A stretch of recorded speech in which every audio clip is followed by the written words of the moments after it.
Catcher in the Rye by J D Salinger, Chapter 2. They each had their own room and all. They were both around 70 years old, or even more than that. They got a bang out of things, though, in a half-assed way, of course. I know that sounds mean to say, but I don't mean it mean. I just mean that I used to think about old Spencer quite a lot, and if you thought about him too much, you wondered what the heck he was still living for. I mean, he was all stooped over, and he had very terrible posture, and in class, whenever he dropped a piece of chalk at the blackboard, some guy in the first row always had to get up and pick it up and hand it to him. That's awful, in my opinion. But if you thought about him just enough, and not too much, you could figure out that he wasn't doing too bad for himself. For instance, one Sunday, when some other guys and I were over there for hot chocolate, he showed us this old beat-up Navajo blanket that he and Mrs. Spencer bought off some Indian in Yellowstone Park. You could tell old Spencer got a big bang out of buying it. That's what I mean. You take somebody old as hell like old Spencer, and they can get a big bang out of buying a blanket. His door was open, but I sort of knocked on it anyway, just to be polite and all. I could see where he was sitting. He was sitting in a big leather chair, all wrapped up in that blanket I just told you about. He looked over at me when I knocked. "Who's that?" he yelled. "Caulfield, come in, boy." He was always yelling outside class. It got on your nerves sometimes. The minute I went in, I was sort of sorry I'd come. He was reading the Atlantic Monthly, and there were pills and medicine all over the place, and everything smelled like Vicks nose drops. It was pretty depressing. I'm not too crazy about sick people anyway. What made it even more depressing, old Spencer had on this very sad, ratty old bathrobe that he was probably born in or something. I don't much like to see old guys in their pajamas and bathrobes anyway. Their bumpy old chests are always showing, and their legs. Old guys' legs at beaches and places always look so white and unhairy. "Hello, sir," I said. "I got your note. Thanks a lot." He'd written me this note asking me to stop by and say goodbye before vacation started, on account of I wasn't coming back. "You didn't have to do all that. I'd have come over to say goodbye anyway." "Have a seat there, boy," old Spencer said. He meant the bed. I sat down on it. "How's your grip, sir?" "My boy, if I felt any better, I'd have to send for the doctor," old Spencer said. That knocked him out. He started chuckling like a madman. Then he finally straightened himself out and said, "Why aren't you down at the game? I thought this was the day of the big game." "It is. I was, only I just got back from New York with the fencing team," I said. Boy, his bed was like a rock. He started getting serious as hell. I knew he would. "So you're leaving us, eh?" he said. "Yes, sir, I guess I am." He started going into this nodding routine. You never saw anybody nod as much in your life as old Spencer did. You never knew if he was nodding a lot because he was thinking and all, or just because he was a nice old guy that didn't know his ass from his elbow. "What did Dr. Thurmer say to you, boy? I understand you had quite a little chat." "Yes, we did. We really did. I was in his office for around 2 hours, I guess." "What did he say to you?" "Oh, well, about life being a game and all, and how you should play it according to the rules. He was pretty nice about it. I mean, he didn't hit the ceiling or anything. He just kept talking about life being a game and all. You know." "Life is a game, boy. Life is a game that one plays according to the rules." "Yes, sir. I know it is. I know it." "Game my ass. Some game. If you get on the side where all the hotshots are, then it's a game, all right. I'll admit that. But if you get on the other side, where there aren't any hotshots, then what's a game about it? Nothing. No game." "Has Dr. Thurmer written to your parents yet?" old Spencer asked me. "He said he was going to write them Monday." "Have you yourself communicated with them?" "No, sir, I haven't communicated with them because I'll probably see them Wednesday night when I get home." "And how do you think they'll take the news?" "Well, they'll be pretty irritated about it," I said. "They really will. This is about the 4th school I've gone to." I shook my head. I shake my head quite a lot. "Boy," I said. I also say boy quite a lot. Partly because I have a lousy vocabulary, and partly because I act quite young for my age sometimes.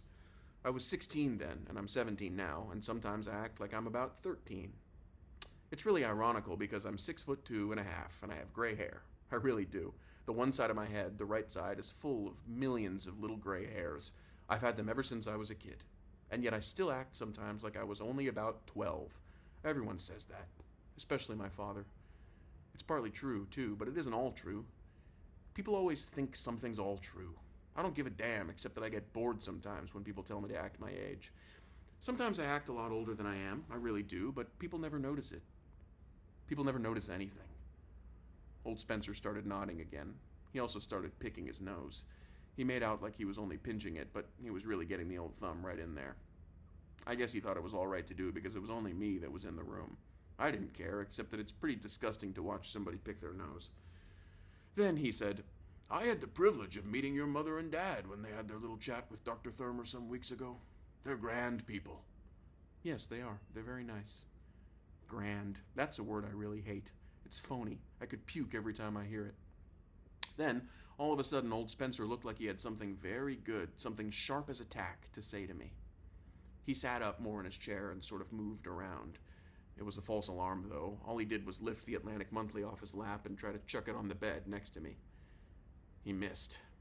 It was only about 2 inches away, but he missed anyway. I got up and picked it up and put it down on the bed.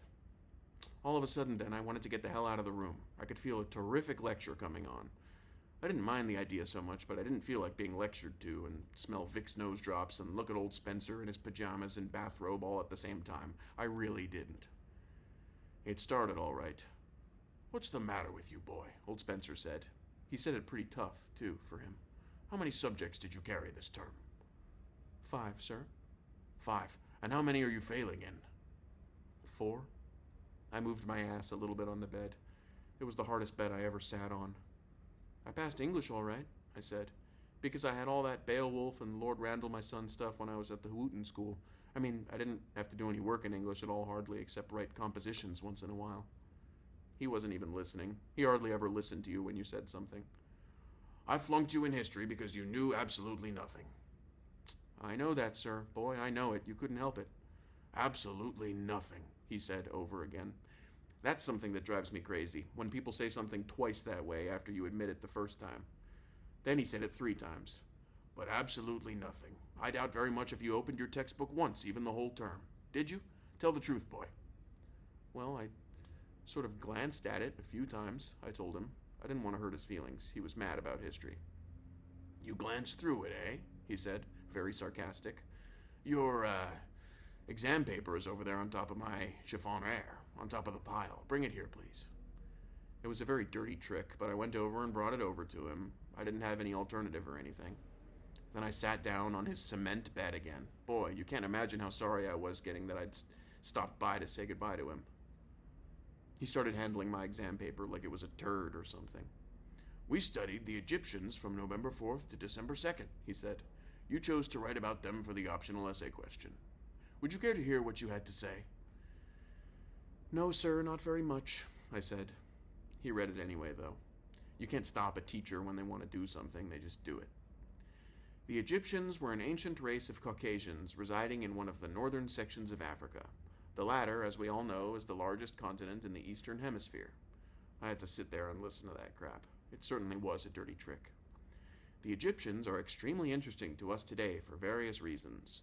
Modern science would still like to know what the secret ingredients were that the Egyptians used when they wrapped up dead people so that their faces would not rot for innumerable centuries.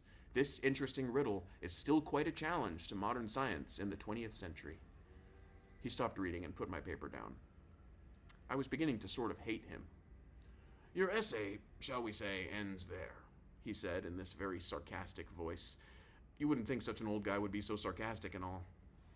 "However, you dropped me a little note at the bottom of the page," he said. "I know I did," I said. I said it very fast because I wanted to stop him before he started reading that out loud. But you couldn't stop him. He was hot as a firecracker.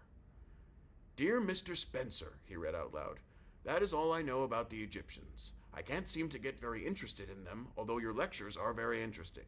It is all right with me if you flunk me, though, as I am flunking everything else except English anyway. Respectfully yours, Holden Caulfield." He put my goddamn paper down then and looked at me like he'd just beaten the hell out of me in ping pong or something. I don't think I'll ever forgive him for reading me that crap out loud. I wouldn't have read it out loud to him if he'd written it. I really wouldn't. In the first place, I'd only written that damn note so that he wouldn't feel too bad about flunking me. "Do you blame me for flunking you, boy?" he said. "No, sir, I certainly don't," I said. I wish to hell he'd stop calling me boy all the time. He tried chucking my exam paper on the bed when he was through with it, only he missed again, naturally. I had to get up again and pick it up and put it on top of the Atlantic Monthly. It's boring to do that every 2 minutes. "What would you have done in my place?" he said. "Tell the truth, boy." Well, you could see he really felt pretty lousy about flunking me, so I shot the bull for a while. I told him I was a real moron and all that stuff. I told him how I would have done exactly the same thing if I'd been in his place, and how most people didn't appreciate how tough it is being a teacher. That kind of stuff. The old bull. The funny thing is, though, I was sort of thinking of something else while I shot the bull. I live in New York, and I was thinking about the lagoon in Central Park, down near Central Park South. I was wondering if it would be frozen over when I got home, and if it was, where did the ducks go? I was wondering where the ducks went when the lagoon got all icy and frozen over. I wondered if some guy came in a truck and took them away to a zoo or something, or if they just flew away. I'm lucky, though. I mean, I could shoot the old bull to old Spencer and think about those ducks at the same time. It's funny, you don't have to think too hard when you talk to a teacher. All of a sudden, though, he interrupted me while I was shooting the bull. He was always interrupting you. How do you feel about all this, boy? I'd be very interested to know, very interested. You mean about my flunking out of Pensy and all? I said. I sort of wished he'd cover up his bumpy chest. It wasn't such a beautiful view. If I'm not mistaken, I believe you also had some difficulty at the Wooten School and at Elkton Hills. He didn't say it just sarcastic, but sort of nasty, too. I didn't have too much difficulty at Elkton Hills, I told him. I didn't exactly flunk or out or anything. I just quit, sort of. Why, may I ask? Why? Oh, well, it's a long story, sir. I mean, it's pretty complicated. I didn't feel like going into the whole damn thing with him. He wouldn't have understood it anyway. It wasn't up his alley at all. One of the biggest reasons I left Elkton Hills was because I was surrounded by phonies. That's all. They were coming in the goddamn window. For instance, they had this headmaster, Mr. Haas, that was the phoniest bastard I ever met in my life. 10 times worse than old Thurmer. On Sundays, for instance, old Haas went around shaking hands with everybody's parents when they drove up to school.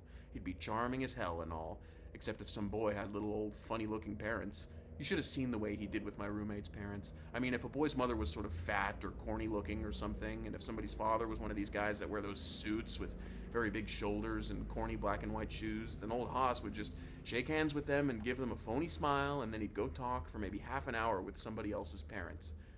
I couldn't stand that stuff. It drives me crazy. It makes me so depressed I go crazy. I hated that goddamn Elkton Hills. Old Spencer asked me about something then, but I didn't hear him. I was thinking about old Haas. What, sir? I said. Do you have any particular qualms about leaving Pensy? Oh, I have a few qualms, all right.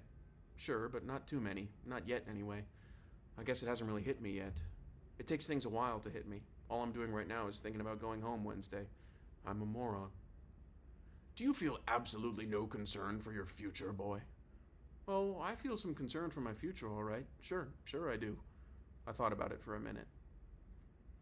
But not too much, I guess. Not too much, I guess. You will, old Spencer said. You will, boy. You will when it's too late. I didn't like hearing him say that. It made me sound dead or something. It was very depressing. I guess I will, I said. I'd like to put some sense in that head of yours, boy. I'm trying to help you. I'm trying to help you if I can. He really was, too. You could see that. But it was just that we were too much on opposite sides of the pole, that's all. I know you are, sir, I said. Thanks a lot, no kidding. I appreciate it, I really do. I got up from the bed then. Boy, I couldn't have sat there another 10 minutes to save my life. The thing is, though, I have to get going now. I have quite a bit of equipment at the gym I have to get to take home with me. I really do. He looked up at me and started nodding again with this very serious look on his face.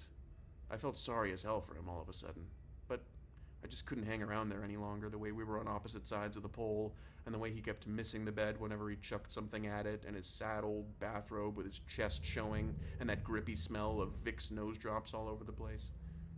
Look, sir, don't worry about me, I said. I mean it, I'll be all right. I'm just going through a phase right now. Everybody goes through phases and all, don't they? I don't know, boy.